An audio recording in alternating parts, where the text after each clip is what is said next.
नमस्कार, स्वागत है आपका बीएचयू वर्ल्ड में। मैं हूं कुंदन कुमार और आप हमारे साथ जुड़ चुके हैं डेली करंट अफेयर्स बुलेटिन में। आज है 17 मार्च और 17 मार्च के करंट अफेयर बुलेटिन के साथ हम आपके बीच उपस्थित हो चुके हैं। तो देखेंगे हम कि 17 मार्च के महत्वपूर्ण करंट अफेयर क्या क्या है। तो आइए आज के करंट अफेयर बुलेटिन की शुरुआत करें। सबसे पहला क्वेश्चन का शीर्षक हमने नॉमिनेट दिया है। आप समझ गए होंगे अब कि क्वेश्चन क्या है। क्वेश्चन ये है कि हाल ही में भारत के राष्ट्रपति श्री रामनाथ कोविंद ने भारत के किस पूर्व मुख्य न्यायाधीश को राज्यसभा के लिए नामित किया है। तो इसका सही जवाब है पूर्व प्रधान न्यायाधीश रंजन गोगोई।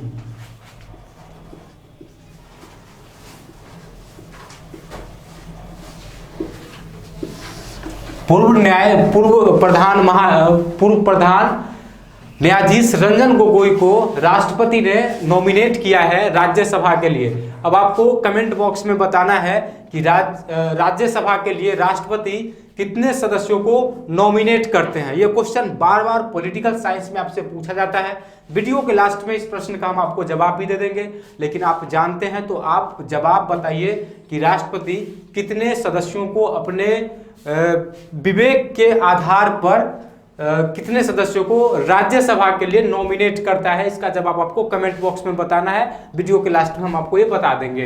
अब ये जो है ये भारत के 46वें पूर्व मुख्य न्यायाधीश थे।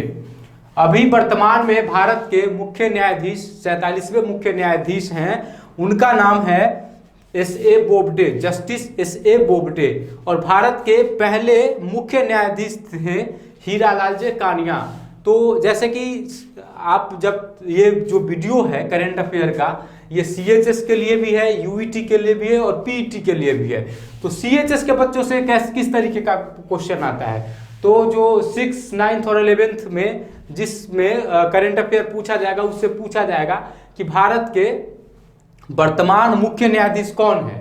तो भारत के वर्तमान मुख्य न्यायाधीश है जस्टिस एस.ए. बोबडे, शरद अरविंद बोबडे, और वह भारत के 47वें मुख्य न्यायाधीश हैं। अगर आप लोगों से पूछा जाए, यानी कि UET वालों से क्वेश्चन पूछेगा, तो क्वेश्चन इस तरीके से आएगा कि हाल ही में राष्ट्रपति ने भारत के किस भूतपूर्व मुख्य न्यायाधीश को राज्यसभा के लिए नामित किया है।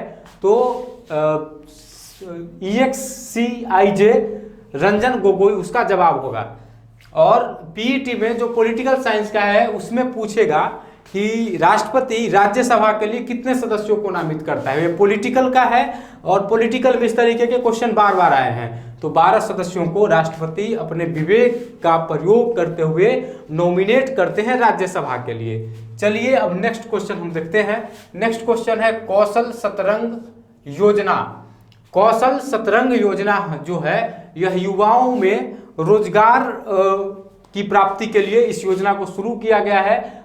तो क्वेश्चन हमने ये बनाया है कि हाल ही में किस राज्य सरकार के द्वारा कौशल सतरंग योजना को शुरू किया गया है। तो ये शुरू किया गया है उत्तर प्रदेश के गवर्नमेंट के द्वारा। यूपी गवर्नमेंट ने इसको शुरू किया है और यह युवाओं में रोजगार के प्रति उनको जागरूक बनाएगा और उनको जैसे कौशल विकास योजना के तहत युवाओं को रोजगार के लिए प्रशिक्षित किया जाता है, कुछ इसी तरीके से कौशल सतरंग योजना भी काम करेगा। अब यूपी की राजधानी है लखनऊ, ये बात आप सबको पता है, लेकिन क्वेश्चन किस तरीके से आता है, कभी कभी क्वेश्चन आता है कि लखनऊ किस नदी के किनारे अवस्थित है। लखनऊ गोमती नदी के किनारे अवस्थित है। इस फैक्ट को आपको याद रखना है। इसके अलावा यहाँ के जो मुख्यमंत्री है यूपी के, वो योगी आदित्यनाथ है और यहाँ की जो गवर्नर है उनका नाम है आनंदीबेन पटेल और ये पहले गुजरात की मुख्यमंत्री भी रह चुकी है। इसके अलावा यूपी का जो राजकीय पशु है उसकी चर्चा हम पिछले वीडियो में किए थे, बारहसिंघा है। और यूपी का जो राजकीय वृक्ष है वो है अशोक का पेड़ और पलाश यहाँ का राष्ट्रीय पुष्प है। अब हम नेक्स्ट क्वेश्चन देखेंगे। नेक्स्ट क्वेश्चन हमारा मेमोरेंडम ऑफ अंडरस्टैंडिंग, इसका हमने शीर्षक दिया है समझौता ज्ञापन। हाल ही में भारत और उसके एक पड़ोसी देश के बीच 3 स्कूलों के बनाने पर के समझौता संबंधी ज्ञापन पर हस्ताक्षर भारत ने किया है। तो भारत ने किस देश में 3 स्कूल खोले जाने के समझौता ज्ञापन पर हस्ताक्षर किया है, क्वेश्चन ये है। तो इसका जवाब है नेपाल। दरअसल नेपाल में 3 नए स्कूल खोले जाएंगे और इससे संबंधित एक समझौता ज्ञापन पर भारत ने दस्तखत किया है। भारत नेपाल में स्कूल बनाने के लिए 10 करोड़ 75 लाख रुपए देगा नेपाल सरकार को। और ये जो नेपाल में 3 स्कूल खोले जाने हैं वो दार्चुला, धनुषा और कपिलवस्तु, दार्चुला, धनुषा और कपिलवस्तु में स्कूल खोले जाएंगे। तो अब देखिए क्वेश्चन इससे किस तरीके का आता है, आपसे पूछा जा सकता है कि कपिलवस्तु में एक नए स्कूल का निर्माण किया जा रहा है, कपिलवस्तु नेपाल में अवस्थित है, तो यह किस देश की सहायता से इसका निर्माण कराया जा रहा है। तो भारत के सहायता से इन 3 जगहों पर स्कूल का निर्माण कराया जा रहा है नेपाल में। अब नेक्स्ट क्वेश्चन हम देखेंगे जो हमारा ऑर्डिनेंस 2020 से रिलेटेड है और यह ऑर्डिनेंस उत्तर प्रदेश से रिलेटेड है। क्वेश्चन हमारा है कि किस राज्य द्वारा पारित किए गए अध्यादेश के अनुसार दंगों से हुए नुकसान की भरपाई दंगाइयों से की जाएगी। तो इसका जवाब है उत्तर प्रदेश। हाल ही में उत्तर प्रदेश सरकार ने जो सीए के विरोध में जो दंगा हुआ था, तोड़फोड़ हुई थी, तो उसमें जितने भी व्यक्तियों के प्रति साक्ष्य मिला था उन सब का फोटो सड़क किनारे चिपका दिया गया था और सरकार ने यह घोषणा किया था कि जितनी भी दंगा में सरकार को क्षति हुई है, पब्लिक संपत्ति को नुकसान हुआ है, उसकी भरपाई वो दंगाइयों से करेगी। तो इसी पर सुप्रीम कोर्ट में हलफनामा दिया गया। तो अब सरकार इसी सुप्रीम कोर्ट नहीं, हाई कोर्ट में हलफनामा दिया गया था, तो इसी के विरोध में सरकार एक अध्यादेश लाने की तैयारी में है जिसको मंत्री परिषद से, कैबिनेट से मंजूरी मिल भी गई है। तो उसका नाम क्या है, तो उसका नाम है UP recovery for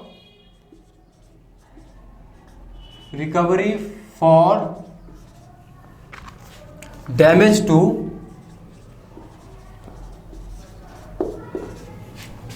to public and private ordinance.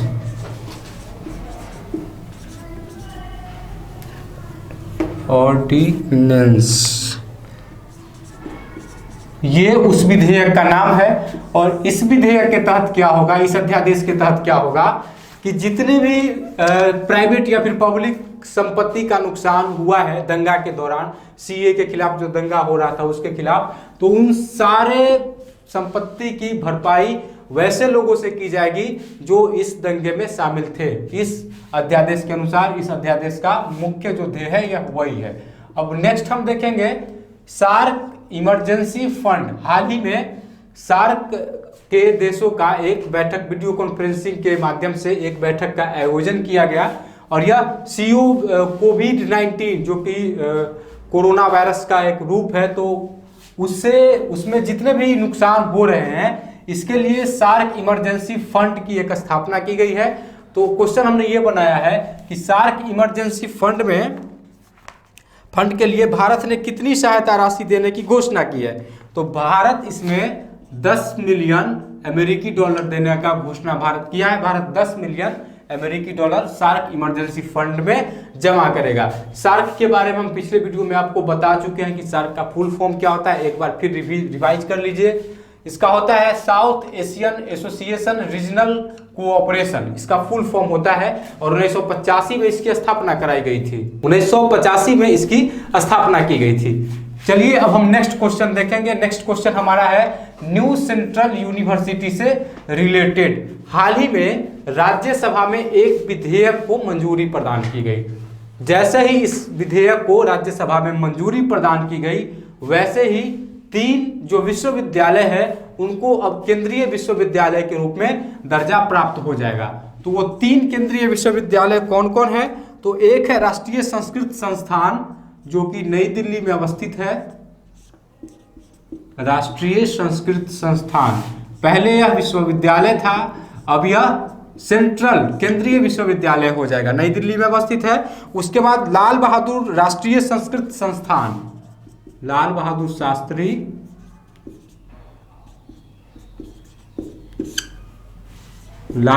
Shastri राष्ट्रीय संस्कृत संस्थान, और एक है राष्ट्रीय संस्कृत विद्यापीठ तिरुपति। अब इन तीनों विश्वविद्यालय को केंद्रीय विश्वविद्यालय का दर्जा प्राप्त हो जाएगा। अब नेक्स्ट क्वेश्चन हमारा है जो है वो संबंधित है चैत यात्रा महोत्सव से।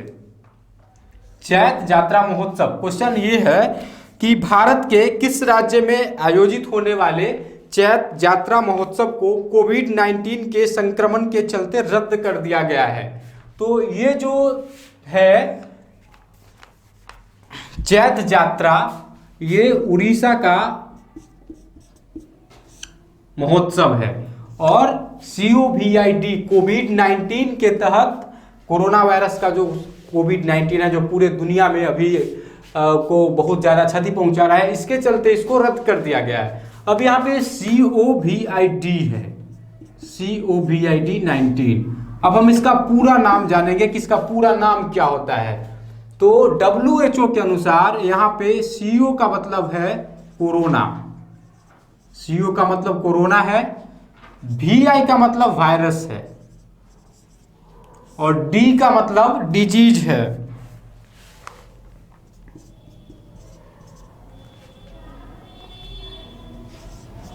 डिजीज, और 19 का प्रयोग यहाँ पे इसलिए किया गया है क्योंकि 2019 में इसका पता लगाया गया था। तो COVID। अब क्वेश्चन अगर देखिए, कोरोना से रिलेटेड क्वेश्चन तो आने ही आने हैं, क्योंकि ये बहुत बड़ी घटना है, और जितनी तबाही कोरोना ने अभी तक मचाया है पूरे विश्व में, उतना शायद किसी और वायरस ने नहीं मचाया है। तो कोरोना से रिलेटेड एक क्वेश्चन आपके एग्जाम में, एक दो क्वेश्चन तो आएगा ही, निश्चित आएगा। तो क्या क्या क्वेश्चन आ सकता है? सबसे पहले आ सकता है कि ये जो वायरस है यह सबसे पहले कहाँ पाया गया? तो यह चीन के वुहान प्रांत में पाया गया है। दूसरा क्वेश्चन आ सकता है कि यह जो कोरोना वायरस है यह किस में पाया जाता है? तो यह चमगादड़ और सांप में इस वायरस को पाया गया है पहली बार। और क्वेश्चन आ सकता है इससे कि जैसे COVID-19 है, यह नाम WHO द्वारा दिया गया है, तो इसमें आपसे CO का मतलब या फिर VI का मतलब या फिर 19 का मतलब पूछा जा सकता है। तो CO का मतलब कोरोना हो गया, VI वायरस, D डिजीज, और 19 का प्रयोग इसलिए किया जा रहा है क्योंकि 2019 में इसकी खोज की गई थी। अब एक और महत्वपूर्ण चीज, इसको वैश्विक स्तर पर महामारी घोषित किया गया है, और यह भी WHO के द्वारा घोषित किया गया है। इसके अलावा दो और बड़े देशों ने कोरोना वायरस के चलते अपने यहाँ राष्ट्रीय आपातकाल की घोषणा की है। वह देश है अमेरिका और स्पेन। इसके अलावा भारत में भी राष्ट्रीय आपदा घोषित किया जा चुका है इस वायरस के चलते। तो इस वायरस से क्वेश्चन आना ही है, कोरोना से निश्चित तौर पर ही क्वेश्चन पूछा जाएगा। इसलिए इससे जितने भी रिलेटेड महत्वपूर्ण फैक्ट आपको कहीं भी मिले, हम जो भी महत्वपूर्ण फैक्ट है आपको बता ही दिए हैं। इसके अलावा भी कहीं से अगर आपको कोई फैक्ट मिलता है तो उसको भी आप नोट कर लेंगे। आगे हम देखेंगे अर्थ डे से रिलेटेड क्वेश्चन नंबर 8, 9 और 10। 3 क्वेश्चन जो आपका है यह 2016 में BA social science, current affair और ट्रेडिशनल जीके का क्वेश्चन है। तो इसमें क्वेश्चन आया था कि अर्थ डे प्रत्येक साल कब मनाया जाता है? तो अर्थ डे प्रत्येक साल मनाया जाता है 22 अप्रैल को। 22 अप्रैल को मनाया जाता है अर्थ डे। 22 अप्रैल। यह पहली बार कब मनाया गया था? तो यह पहली बार 1970 में मनाया गया था। पृथ्वी दिवस कब मनाया गया? 22 अप्रैल को मनाया जाता है। पहली बार मनाया गया 1970 ईस्वी में। चलिए अब नेक्स्ट क्वेश्चन देखते हैं। नेक्स्ट क्वेश्चन का शीर्षक हमने दिया है डॉक्टर मेघा पाटेकर। क्वेश्चन ये था कि नर्मदा बचाओ का संबंध किससे है? तो नर्मदा बचाओ से रिलेटेड थी मेधा पाटेकर। नर्मदा बचाओ आंदोलन, नर्मदा बचाओ आंदोलन से कौन रिलेटेड थी? तो मेधा पाटेकर थी। अब जो नर्मदा आंदोलन है, नर्मदा एक नदी का नाम है, और यह नदी भारत के 3 राज्यों से होकर गुजरती है। यह होकर गुजरती है गुजरात से, महाराष्ट्र से और मध्य प्रदेश से। गुजरात, महाराष्ट्र और मध्य प्रदेश से यह नदी होकर गुजरती है। और नर्मदा नदी पर बहुत सारे डैम का निर्माण सरकार के द्वारा कराया जाना था, तो इसलिए नर्मदा बचाओ आंदोलन किया गया था, क्योंकि नर्मदा से बहुत सारे जो उसके इर्द गिर्द है वो आदिवासी लोग बसते हैं, तो इसका संबंध तो आदिवासियों से भी है। लेकिन अगर किसी भी नदी पर बहुत ज़्यादा डैम बना दिया जाएगा तो वो फिर उसका जो एक्चुअल बहाव है, वो नेचुरल बहाव उसका अवरुद्ध होने लगेगा। तो इसलिए नर्मदा बचाओ आंदोलन शुरू किया गया था किनके द्वारा? तो ये शुरू किया गया था मेधा पाटेकर के द्वारा, और यह 1985 में शुरू हुआ था। कब शुरू हुआ था, यह भी क्वेश्चन कभी कभी आता है। तो ये 1985 में शुरू हुआ था, और जिस समय नर्मदा आंदोलन चल रहा था उस समय भारत के प्रधानमंत्री थे राजीव गांधी। अब आज का सबसे अंतिम क्वेश्चन है मिथाइल आइसोसाइनाइड लीकेज से रिलेटेड। 1984 ईस्वी में मिथाइल आइसोसाइनाइड की विभत्स घटना हुई थी, जिसमें लगभग 15,000 लोग मारे गए थे। तो क्वेश्चन ये था कि मिथाइल आइसोसाइनाइड लीकेज कहाँ हुआ था? तो ये लीकेज जो है यह भोपाल में हुआ था। भोपाल राजधानी है मध्य प्रदेश की, और यह गैस लीकेज हुआ था 3 से 4 दिसंबर 1984 को। और जिस समय यह गैस लीकेज हुआ था उस समय वहाँ के मुख्यमंत्री का नाम था अर्जुन सिंह, जो कि कांग्रेस पार्टी से थे, और भारत के प्रधानमंत्री उस समय थे राजीव गांधी। इसके अलावा ये क्वेश्चन बहुत सारे कॉम्पिटिटिव एग्जाम में भी पूछा जाता है और आपके इंटरेस्ट में भी पूछा जाता है। अब इससे रिलेटेड एक और चीज़ हम देखेंगे, मिथाइल आइसोसाइनाइड का जो फॉर्मूला होता है वो क्या होता है। तो हम यहाँ पे मिथाइल आइसोसाइनाइड का फॉर्मूला लिख दे रहे हैं। कभी कभी हो सकता है कि मिथाइल आइसोसाइनाइड का फॉर्मूला भी पूछ दिया जाता है। तो इसका फॉर्मूला होता है CH3, उसके बाद NCO, ये इसका फॉर्मूला होता है। तो दोस्तों ये था आज का डेली करंट अफेयर्स बुलेटिन। अब बारी आती है आपसे विदा लेने की। आपसे विदा ले उससे पहले प्रीवियस वीडियो में जो क्वेश्चन आपसे पूछा गया था उसका जवाब देते चले। प्रीवियस वीडियो के पहले क्वेश्चन का जवाब है 24 दिसंबर, दूसरे क्वेश्चन का जवाब है गांधीनगर, और तीसरे क्वेश्चन का जवाब है 4 अप्रैल 1975। आज फिर हम आपको 3 प्रश्नों के साथ छोड़े जाएंगे, जिसका जवाब आपको कमेंट बॉक्स में बताना है। आपके लिए पहला क्वेश्चन है कोविड-19 में VI का मतलब क्या होता है। दूसरा क्वेश्चन है भारत के वर्तमान CIJ कौन है, और तीसरा क्वेश्चन है उड़ीसा विधानसभा में सीटों की कुल संख्या कितनी है। इन तीनों प्रश्नों का जवाब आपको कमेंट बॉक्स में बताना है। अगर आपको यह वीडियो पसंद आता है तो आप इस वीडियो को लाइक करिए, अपने दोस्तों के साथ इसको शेयर भी करिए, और अभी तक आपने इस YouTube चैनल को सब्सक्राइब नहीं किया है तो इस YouTube चैनल को सब्सक्राइब भी कर ले, क्योंकि BHU वर्ल्ड, BHU एंट्रेंस से रिलेटेड अभी तक सबसे बड़ा YouTube चैनल है। मन लगाकर अपनी पढ़ाई जारी रखिए। Thank you.